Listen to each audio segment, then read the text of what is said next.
Je veux vraiment souhaiter une chaleureuse bienvenue. J'ai vu qu'on avait des gens ce matin qui sont de d'autres assemblées, qui se sont joints à nous.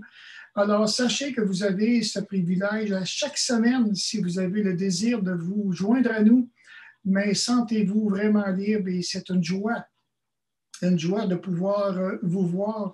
Que vous veniez de n'importe quelle place à travers le Québec, c'est toujours une joie de savoir que vous êtes avec nous, puis que vous désirez participer avec nous à cette réunion dominicale chaque dimanche matin. Et c'est vraiment une belle plateforme que nous avons avec Zoom. Alors, c'est encourageant et puis on peut tout se voir, on peut tout continuer à garder ces liens qui sont si précieux. Alors, comme tantôt vous avez vu le sujet sur lequel, là où je suis rendu maintenant, après avoir partagé 5 messages sur l'amour fraternel, maintenant je suis revenu à mon étude pour continuer dans 1 Thessaloniciens chapitre 4 et dans les versets 13 à 14, à savoir maintenant qu'arrive-t-il aux chrétiens qui sont morts, les chrétiens qui sont décédés. Alors, je vais lire le texte. Donc, dans la prochaine acétate, comme vous allez voir, il est écrit « Nous ne voulons pas, frères, que vous soyez dans l'ignorance au sujet de ceux qui sont décédés, afin que vous ne vous affligiez pas comme les autres qui n'ont point d'espérance. Car si nous croyons que Jésus est mort et qu'il est ressuscité, croyons aussi que Dieu ramènera par Jésus et avec lui ceux qui sont décédés. Voici en effet ce que nous vous déclarons d'après la parole du Seigneur. Nous les vivants, restés pour l'avènement du Seigneur, nous ne devancerons pas ceux qui sont décédés, car le Seigneur lui-même a un signal donné à la voix d'un archange et au son de la trompette de Dieu descendra du ciel. Et les morts en Christ ressusciteront premièrement. Ensuite, nous les vivants, nous serons tous ensemble enlevés avec eux sur des nuées à la rencontre du Seigneur dans les airs. Et ainsi nous serons pour toujours avec le Seigneur. Consolez-vous donc les uns les autres par ces paroles. Alors, j'imagine, comme vous avez vu ce matin, il y a beaucoup de matériel juste dans ces quelques passages-là. Et c'est bien entendu que ce matin, on ne regardera pas les parties du verset 13 à 18, mais on va en regarder quelques-uns qui, j'espère, vont vous encourager. Comme moi, personnellement, ça m'a tellement encouragé au début de ma vie chrétienne quand j'ai appris qu'on pouvait, quand il parlait des morts, qui pouvaient revenir un jour. Alors, c'est ce qu'on va voir ce matin. Donc, il est dit que l'étude concernant maintenant le temps et de les... Ça le fait toujours une passion vraiment dévorante dans le milieu évangélique. Même encore aujourd'hui, c'est un sujet qui va passionner tellement de chrétiens. Au fond, le retour du Seigneur Jésus-Christ devrait encourager tout chrétien à continuer à évangéliser, premièrement, et deuxièmement, il ne devrait jamais négliger sa propre croissance spirituelle. Alors, et ça maintenant, c'est tellement important parce que chacun de nous, on est appelé à continuer encore à grandir sur le plan spirituel. Ici maintenant, dans le texte de ce matin, Paul va répondre à certains questionnements qui circulent dans l'Église de Thessalonique concernant maintenant ceux qui sont déjà morts. Et je pense que ce n'était pas juste nécessairement l'Église de Thessalonique, puisque je ne sais pas si vous vous rappelez, mais moi, en tout cas, vu que ça fait déjà plus de 40 ans qu'on a reçu Jésus-Christ, alors les premiers temps, quand j'ai entendu parler de ces versets, inutile de vous dire que j'en étais grandement passionné. Et de voir ici maintenant que l'apôtre Paul ne donne pas une description comme détaillée vraiment concernant maintenant l'enlèvement, mais ce qu'il désire, c'est de pouvoir rassurer vraiment chacun des chrétiens de l'Église de Thessalonique, puisqu'il y a encore d'autres passages qui nous parlent de Jésus-Christ. de son retour imminent dans Jean 14, par exemple, et le verset 1 à 3, tantôt qu'on verra sur le PowerPoint. Il y a aussi 1 Corinthiens 15 et le verset 51 à 58 vise également à rassurer tous les chrétiens nés de nouveau concernant maintenant le retour imminent de Jésus-Christ. Et parmi maintenant le questionnement ici que l'on voit chez les Thessaloniciens, certains membres sont affligés par la perte d'un des membres de leur famille. Et Paul, au fond, ce qu'il désire, c'est alléger, je dirais, cette confusion qui semble comme régner au sein de l'Église de Thessalonique. Il faut juste se rappeler qu'ils n'avaient pas toute la parole comme nous, on a aujourd'hui.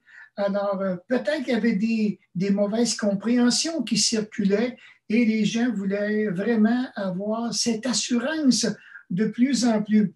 Alors, et c'est là maintenant qu'ils ont fait appel à l'apôtre Paul pour qu'il puisse leur donner certains détails et une grande assurance concernant maintenant ceux qui étaient décédés.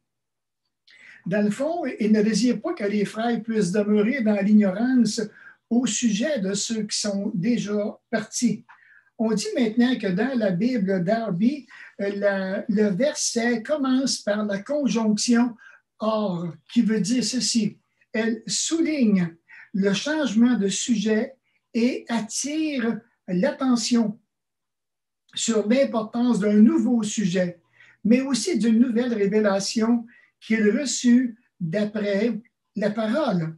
Alors, les Thessaloniciens étaient vraiment préoccupés par le départ de ceux qui les avaient déjà précédés, ou bien ceux qui étaient déjà décédés. Et qu'en était-il devenu de chacun d'eux? Alors ça, c'est une question qui, moi personnellement, ça me rongeait vraiment l'esprit au tout début de ma vie chrétienne, puisque la mort, c'est ça qui m'a amené vraiment à venir à Jésus-Christ, à bien comprendre, de me poser la question, pourquoi qu'un jour je vais mourir? Je ne comprends pas pourquoi que je vais partir un jour. Et si je pars, mais quelle place que je m'en vais? Puis où est-ce qu'ils sont tous ces gens-là? Alors, quand on parle de ce sujet-là, c'est certain que ça m'anime vraiment. On dit ici que c'est un terme qui peut désigner un sommeil normal. Et c'est ce que nous retrouvons dans l'Évangile de Jean, par exemple. Lorsque Jésus était avec les siens, puis il leur dit, Lazare, notre ami, dort, mais je vais le réveiller. Et on voit maintenant ici que le terme qui désigne décédé, et le désigne aussi plus souvent les croyants qui sont morts. Il est important de se rappeler que le mot sommeil ou dormir s'applique uniquement au corps, mais jamais à l'âme. Et ça, c'est un détail qui est vraiment important. Alors ici, maintenant, si quelqu'un un jour vient vers nous et nous parle du sommeil de l'âme, alors il faut comprendre que si jamais que vous entendez ça, c'est un faux enseignement selon lequel les morts, selon lequel l'âme des morts serait en état d'existence inconsciente après la mort. C'est complètement étranger à l'Écriture. Et ça, je dis ça par rapport qu'il m'est arrivé tout au long de ma vie chrétienne d'entendre cette phrase « le sommeil de l'âme ». Alors, à cause d'un manque de connaissances, et puis on a tendance à accepter ces choses-là, qu'on pense que c'est des vérités. Mais lorsqu'on regarde vraiment les textes, qu'on prend le temps de les étudier, on se rend compte que si jamais vous entendez ça encore, c'est vraiment, vraiment une fausse doctrine. Paul disait, nous aimons mieux quitter ce corps et demeurer auprès du Seigneur. Lui-même, lorsqu'il était à Philippe, a dit, j'ai le désir, un désir profond qui est là, de m'en aller avec Christ, ce qui est de beaucoup et de meilleur. Donc, ces passages enseignent que les croyants vont consciemment dans la présence du Seigneur après la mort. Car comment un état d'inconscience pourrait-il être de beaucoup meilleur à la communion consciente avec Jésus-Christ ici-bas? Par exemple, regardez un exemple que je vous donne qu'on retrouve dans les Écritures. Il est écrit donc, l'âme de Moïse et d'Élie ne dormait pas, puisque les deux ici que nous retrouvons, les deux hommes sont apparus auprès de Jésus lors de la transfiguration. Et pas plus que les martyrs de la tribulation qui sont réveillés et capables de parler à Dieu. Et de voir, même si vous avez votre Bible, je vous encourage, prenez par exemple dans l'Apocalypse, chapitre 6, et dans les versets 9 à 11, c'est carrément ce qui est en train de... On voit des gens qui ont passé par la tribulation des chrétiens et qui sont en train d'avoir une discussion avec l'Éternel. Donc, dans l'Apocalypse 6 et les versets 9 à 11, donc on est en face du 5e sceau. On parle des martyrs, justement, comme il est écrit sur le PowerPoint. Il dit, quand il ouvrit le 5e sceau, je vis sous l'autel les âmes de ceux qui avaient été immolés à cause de la parole de Dieu et à cause du témoignage qu'ils avaient rendu. Ils crièrent d'une voix forte en disant, « Jusqu'à quand, Maître saint et véritable, tarderas-tu à juger et à tirer vengeance de notre sang sur les habitants de la terre? » Une robe blanche fut donnée à chacun d'eux, et il leur fut dit de se tenir en repos quelque temps encore, jusqu'à ce que soit complet le nombre de leurs compagnons de service et de leurs frères qui devaient être mis à mort comme eux. Alors, pendant la tribulation. Et de voir que ces gens-là ont une relation consciente avec le Seigneur.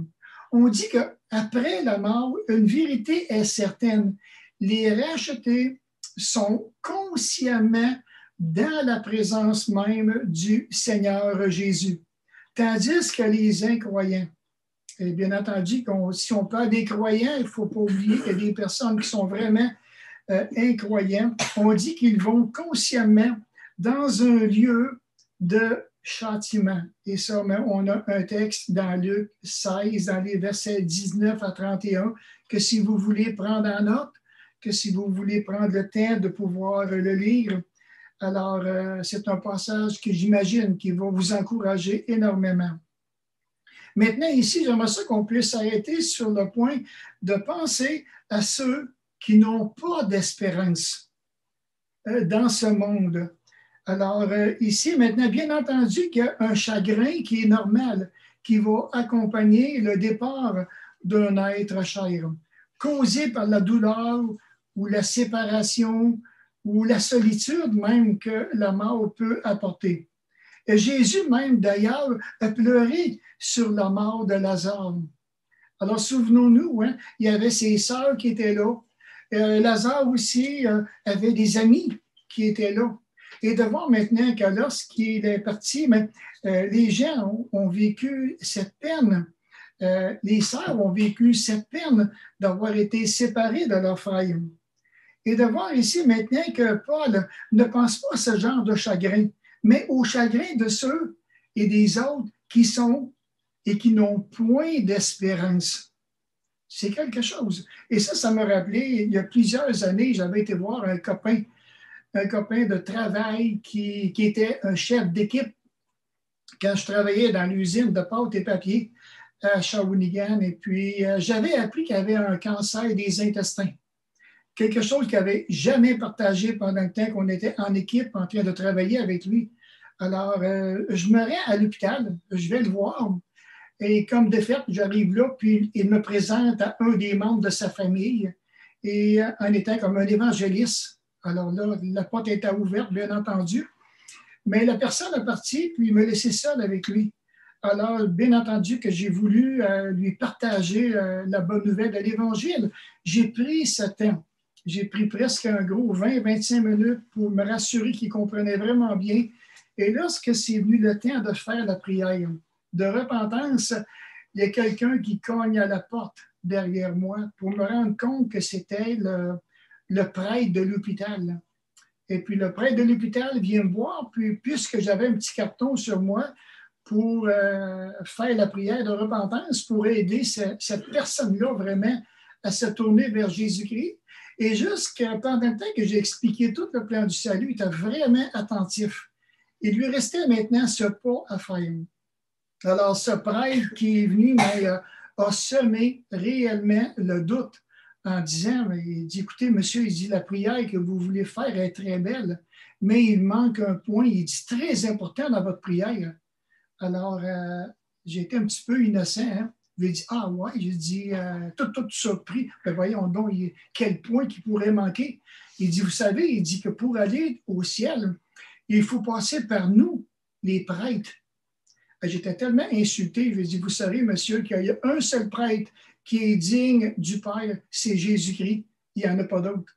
Et là, maintenant, c'est sûr, il est venu rouge, puis il n'était pas de bonne humeur après moi, mais par après, lui, il est parti. Et puis, le type que j'avais été voir, il dit, Michel, il dit, je suis désolé, mais il dit, j'aime mieux, il dit, rester dans ma religion, là. J'ai dit, écoute, il s'appelait François. Il a dit, écoute, François, ta religion, qu'est-ce qu'elle peut faire là? Tu te trouves sur ton lit de mort en quelque part. Là. Tu vas partir dans quelques heures. Là. Non, j'aime autant rester, il dit, comme que je suis présentement. Et de voir que c'est vraiment attristant parce que je suis parti et cette personne-là est morte sans espérance et sans Dieu dans sa propre vie. On dit maintenant ici, pour les incroyants, il y a une irrévocabilité terrifiante et désespérante à laquelle faire face quand un bien-aimé meurt, une tristesse qui n'est pas allégée par la moindre ou bien le moindre espoir de réunion. Alors, et ça, j'ai vu ça quand j'étais à Chibougamau. Je me rappelle, même les gens m'appelaient pour partager l'Évangile dans le salon funéraire. Des gens que je ne connaissais même pas, que je n'avais jamais vus de ma vie. Et je trouvais ça difficile parce que je ne pouvais pas parler de la personne qui était décédée parce qu'elle était décédée, à mon sens, à moi, sans espoir, sans Dieu. Mais j'ai eu le plaisir d'annoncer l'Évangile à maintes et maintes reprises à ces gens-là. Maintenant, ici, j'aimerais vous partager différents commentaires de M. William Barclay, lui ici, qui concernait maintenant des illustrations des incroyants. Alors, comme il est mentionné, hein, devant la mort, les païens étaient désespérés. Ils affrontaient avec un sinistre ou bien une sinistre résignation et un sombre espoir. Probablement que c'était différentes philosophies de l'époque. Échille a écrit « Une fois que l'homme meurt, il n'y a pas de résurrection. » Théocrite, lui, il y a de l'espoir pour ceux qui sont vivants, mais pour ceux qui sont morts, ils sont sans espoir. Nommé Catulle, une fois que notre faible lumière s'éteint, c'est la nuit perpétuelle pendant laquelle il nous faut dormir. Et on dit aussi sur les pierres tombales, on gravait de tristes épitaphes. Je n'étais pas, j'ai été, je ne suis plus, je suis indifférent à tout. Ça fait réfléchir quand on voit différentes épitaphes qui sont comme ça. Moi, je me rappelle à un moment donné, quand j'étais jeune, il y avait un cimetière qui n'était pas loin de chez nous, au chalet. Puis un jour, j'avais vu Romains 8:1, qu'il n'y a aucune condamnation pour ceux qui sont en Jésus-Christ. Je réalisais même pas la profondeur de ce verset. J'étais un adolescent, 14 ans, 15 ans, mais je me rappelle très bien. Et aujourd'hui, je peux encore beaucoup apprécier ce verset. Donc, pour faire suite à l'étude, l'espérance des chrétiens ne leur fera jamais défaut. Parce que lorsqu'il y a quelqu'un, un de nos bien-aimés, une sœur ou bien un frère qui décède, jamais j'ai entendu cette parole, mais à Dieu. Alors, jamais on va entendre ça parmi nous maintenant, parce qu'un jour où il va y avoir une réunion vivante de tous les chrétiens. Alors, c'est un au revoir, et certainement que nous allons nous revoir. Donc, car si nous croyons que Jésus est mort et qu'il est ressuscité, comme nous dit le verset 14 et 15 à l'étude de ce matin, croyons aussi que Dieu ramènera par Jésus et avec lui ceux qui sont décédés. Voici en effet ce que nous vous déclarons d'après la parole du Seigneur. Et comme je vous ai dit à maintes reprises, quand nous voyons la conjonction car en début de phrase, ça va exprimer une raison, ça va donner une explication de la proposition principale. Alors ici maintenant, c'est une explication qu'on est en train de voir du verset 13. Et dans le verset 13, je vais vous le lire, dans 1 Thessaloniciens, chapitre 4, et le verset 13 qui dit « Nous ne voulons pas, frères, que vous soyez dans l'ignorance au sujet de ceux qui sont décédés, afin que vous ne vous affligiez pas, comme les autres qui n'ont point d'espérance. » Et là maintenant, ici, l'apôtre Paul donne l'explication de toutes ces choses-là. Alors maintenant, le retour du Seigneur Jésus-Christ repose sur 3 piliers inébranlables que nous retrouvons dans le texte de ce matin. Alors, comme le verset 14 nous dit, car si nous croyons, et la conjonction si, pour vous montrer pareil comment est-ce que chacun des mots, c'est important, suggère, on dit, une séquence logique. Paul dit, étant donné que, ou bien compte tenu du fait que nous croyons que Jésus est mort. Alors, Jésus n'était pas comme dans un sommeil. La mort du Seigneur Jésus a satisfait toutes les exigences et la justice et la sainteté de Dieu, en expiant, je dirais, définitivement, complètement, le péché des croyants. Il n'y a pas d'amen là-dessus. Tout le monde devrait dire amen un matin. C'est tellement encourageant de voir que Jésus lui-même a pris tous nos péchés. Il s'en est servi. Et de voir que Dieu a fait venir Jésus pécher pour nous, afin que nous devenions en lui justice de Dieu. Et les chrétiens sont rendus maintenant, à cause de Jésus, nous sommes rendus agréables à Dieu. Puis on est donc apte à se réunir en sa présence. Et de voir ici maintenant que l'apôtre Paul n'emploie pas cette métaphore sommeil, comme que j'ai mentionné dans le but du message, mais il dit que croyons que Jésus est mort. Nous croyons cela. Alors, ce n'est pas pour rien que l'apôtre Paul dit cette vérité ici, que nous croyons que Jésus est mort. Il y avait probablement le contraire qui circulait par les faux enseignants en voulant mettre le doute, en disant, ben non, c'est impossible que Jésus soit mort puisqu'il était Dieu.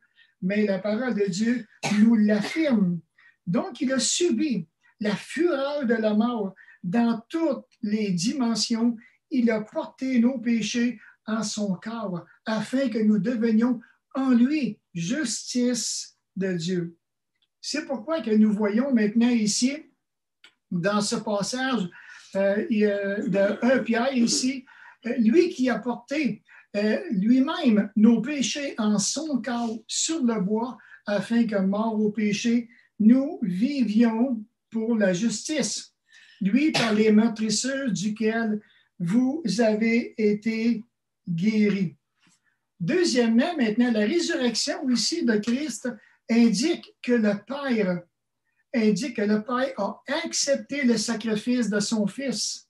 Il montre dans le temps présent de manière à être juste, tout en justifiant celui qui a la foi en Jésus-Christ. Le salut, au fond, là, c'est tellement simple. Alors, imaginez toute personne qui va mettre sa foi réellement dans l'œuvre de tout ce que Jésus a accompli à la croix. Aux yeux de Dieu, il est déclaré juste. Lui, Jésus, qui a été livré pour nos offenses et ressuscité pour notre justification, comme on voit dans Romains 4 et le verset 25. Et ici, maintenant, une autre citation de Howard, je ne sais pas si je le prononce bien, là, Howard Marshall, qui dit ceci: la mort des croyants est indissociable de Jésus, si bien que Paul peut conclure que Dieu les ressuscitera et les conduira dans la présence du Seigneur Jésus lors de la parousia, qui veut dire, c'est un terme qu'on utilise pour la gloire. Dieu traitera ceux qui sont morts dans la foi en Jésus de la même manière qu'il a traité Jésus lui-même, à savoir en le ressuscitant.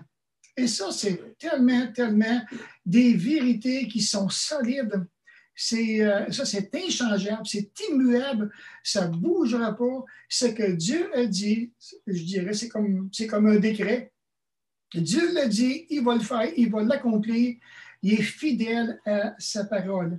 Et l'expression ici maintenant, croyons aussi, que nous voyons au verset 14, ici maintenant, lie la résurrection des croyants à celle de Jésus-Christ. Tout comme le Père a ressuscité Jésus-Christ, il est en train de dire, vous aussi, je vais vous ressusciter. Et regardons maintenant les passages, j'en ai peut-être 4-5 qui vont venir là, comme une mitraillette quasiment. Donc, ce que Jésus dit, car si je vis, vous vivrez aussi. Quelle assurance! Quelle assurance! Comment est-ce que c'est encourageant ce que Jésus est en train de dire à ses disciples ici? Comme Christ, comme prémisse premièrement, puis ceux qui appartiennent à Jésus-Christ. Je suis tellement content. Je ne sais pas ce matin, en regardant ce verset, si vous avez cette joie-là, ou bien que vous éprouvez cette joie-là dans le fond du cœur, hey, j'appartiens à Jésus-Christ. Je n'appartiens pas à n'importe qui. Il a pris possession de ma vie. Et Dieu qui a ressuscité le Seigneur vous ressuscitera aussi par sa puissance. Celui qui a ressuscité le Seigneur Jésus nous ressuscitera avec lui. Pensez-vous que ce n'est pas encourageant? C'est tellement édifiant quand on regarde ces passages et qui nous concernent. Ça ne concerne pas juste les frères de Thessalonique. Alors imaginez, depuis 2000 ans, là, il y en a plusieurs qui sont dans le royaume de Dieu à l'heure actuelle. Alors l'apôtre Paul, dans le but d'apaiser, je dirais, les craintes là, des Thessaloniciens, Paul désire vraiment rassurer les frères et les sœurs en disant « Dieu ramènera par Jésus et avec lui ceux qui sont décédés. » Ceux qui sont décédés, avez-vous pensé, ils ne rateront jamais l'enlèvement. Ils ne manqueront jamais ça parce que la Bible nous dit que Dieu va venir les chercher dans sa gloire. L'expression « Dieu ramènera », ici maintenant, cela signifie que les esprits des croyants décédés descendront du ciel avec Christ à la rencontre de leur corps ressuscité. Quand j'ai pensé à ça, je me suis dit, je me suis fait un petit scénario.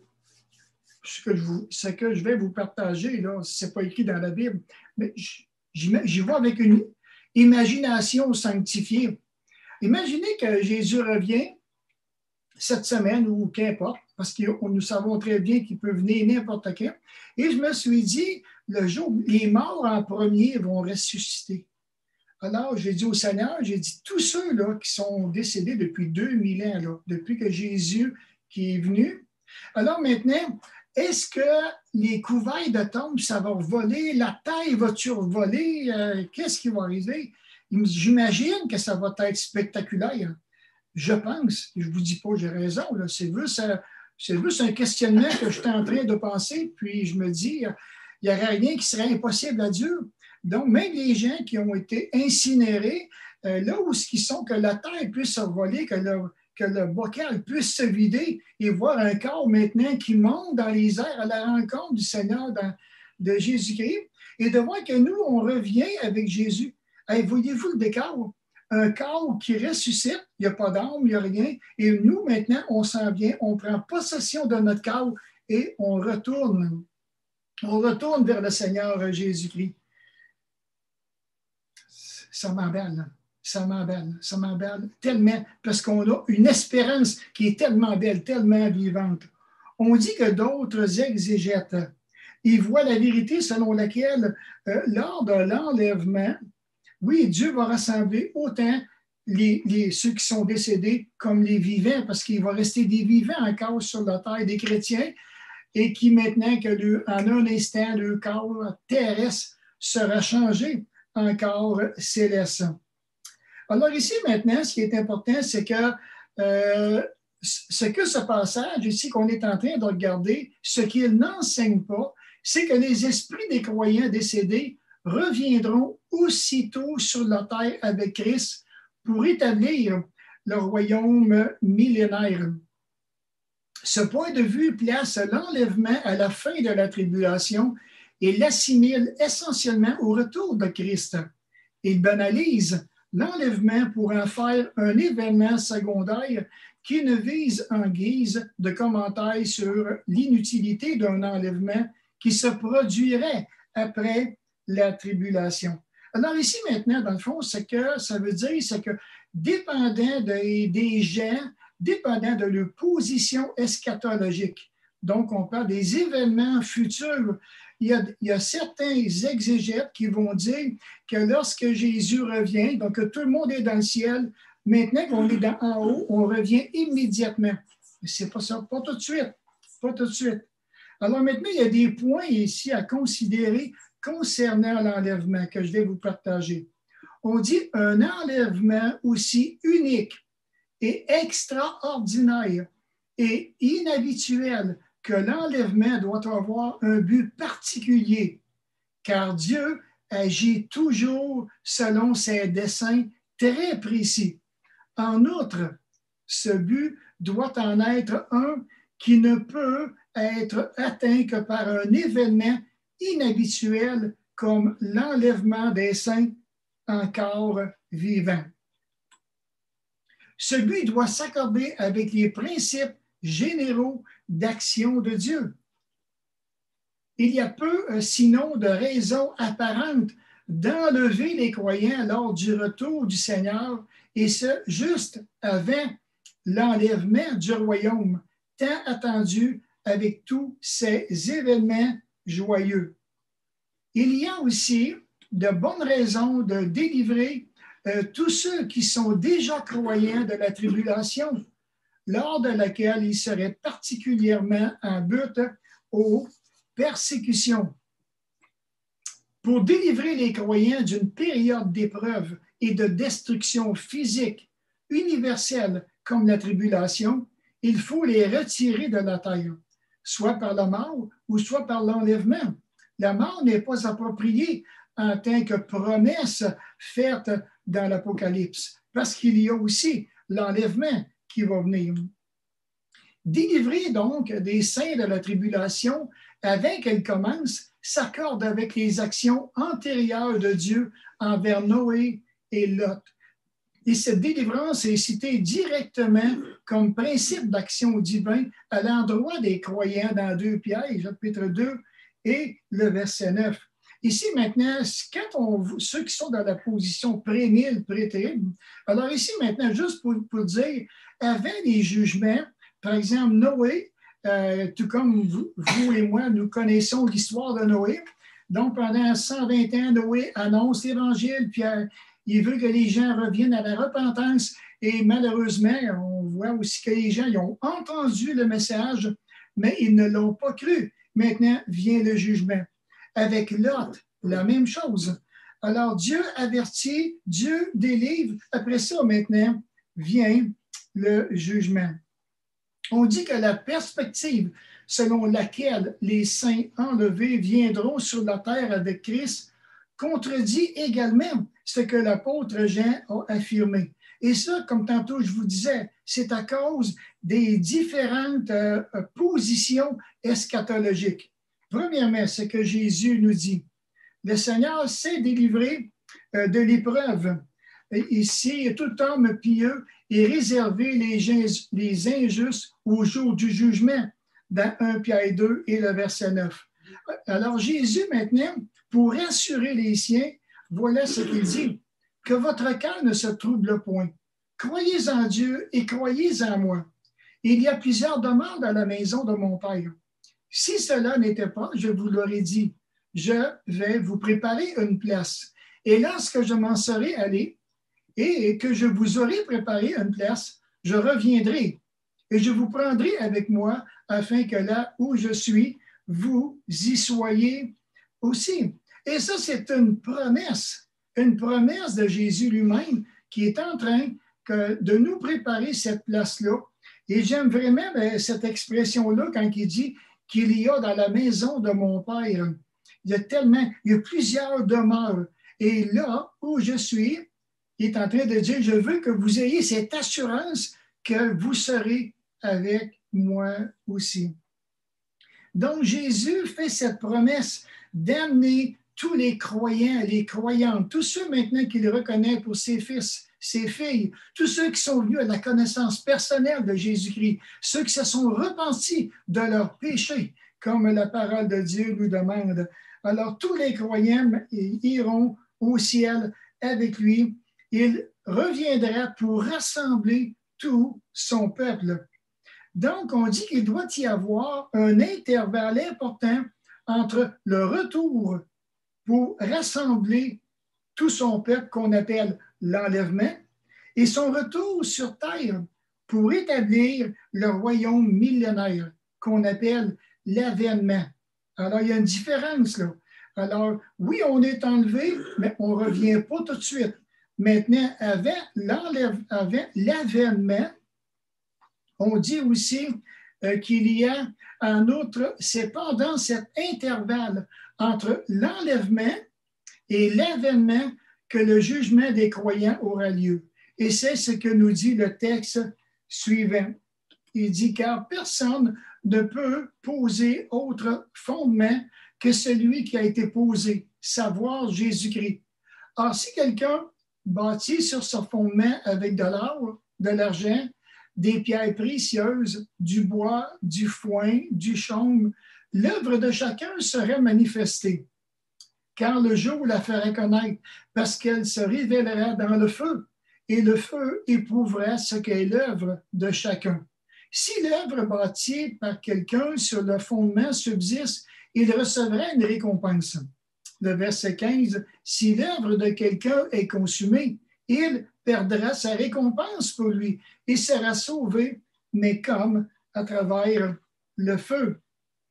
Alors, pendant cette période-là, Jésus est venu, il y a l'enlèvement, et là maintenant, pendant le temps que les jugements sur la terre, comme on voit dans l'Apocalypse, nous maintenant, nous sommes aux noces de l'agneau, et pendant maintenant cette période de 7 ans-là, c'est là maintenant que, comme la parole de Dieu nous dit, qu'il nous faudra comparaître devant le tribunal de Jésus-Christ, afin de recevoir le bien ou le mal qu'il aura fait étant dans son corps. Et je ne sais pas si vous avez déjà passé devant un tribunal, je n'ai jamais passé devant un tribunal, mais Dieu va évaluer. Il va nous donner les récompenses que nous méritons, ou bien même, je dis mériter, c'est un grand mot par rapport que c'est tout lui qui aura préparé justement les œuvres, le ministère que nous avions à accomplir. Et comme il est dit, afin de recevoir selon le bien ou le mal qu'il aura fait. Tout ça, ça va être évalué et il va donner maintenant quelque chose qui va être vraiment équitable. Et aussi, il y a ce verset-là aussi qu'il ne faut pas oublier. Et maintenant, petits enfants, demeurez en lui, afin que lorsqu'il paraîtra, nous ayons de l'assurance et qu'à son avènement, nous n'ayons pas la honte d'être éloignés de lui. Et ça, malheureusement, même les chrétiens aujourd'hui, les gens qui sont vraiment chrétiens, qui ont accepté le Seigneur et qui se sont éloignés pour 1000 raisons, je ne sais pas lesquelles, c'est certain que lorsque Jésus va venir, ils ne resteront pas sur la terre, ils vont monter. C'est vraiment qu'ils sont sauvés, qu'ils sont régénérés, ils vont monter. Mais maintenant, comment vont-ils se présenter devant Dieu? Et la parole, elle dit, il y en a qui, malheureusement, vont se présenter dans la honte, puis en plus d'être éloignés de lui. Quelle tristesse! Une vérité est certaine à notre étude de ce matin. Si l'enlèvement avait lieu, on dit, après les tribulations, il n'y aurait plus de temps pour ce jugement, c'est-à-dire de comparaître devant le tribunal de Christ. Et ça, maintenant, quand on regarde la chronologie de l'eschatologie, donc des événements futurs, il y a l'enlèvement, la période de 7 ans maintenant concernant les récompenses que nous allons voir passer devant le tribunal de Christ. Et après, maintenant, on parle de l'avènement et qu'on va maintenant régner avec Christ sur une période de 1000 ans. J'en parlerai un petit peu plus tard. Donc, l'expression que nous voyons au verset 14, par Jésus, est le mieux interprétée comme décrivant les circonstances dans lesquelles les saints sont décédés, à savoir étant liés à Jésus-Christ. Et ça, c'est tellement, tellement important. En conclusion, comme le démontre l'expression que Dieu a accepté le sacrifice expiatoire de Christ, la résurrection de celui-ci soutient le premier pilier sur lequel repose l'enlèvement, à savoir la mort du Seigneur Jésus-Christ. Et j'aimerais vraiment vous encourager ce matin. Vous connaissez peut-être des amis, même de la parenté. Vous pouvez les inviter même sur notre site à tous les dimanches d'être avec nous et d'écouter les messages, d'écouter encore l'Évangile, afin que ces gens-là, s'ils pourraient tellement comprendre l'Évangile, on serait tellement heureux d'avoir été un outil que Dieu nous a utilisé pour amener quelqu'un encore à la repentance. Alors, le prochain message, mais je vous dirais, ce sera la révélation de Christ par rapport à l'enlèvement. Que nous dit la parole sur tous ces beaux sujets? Alors, à la prochaine.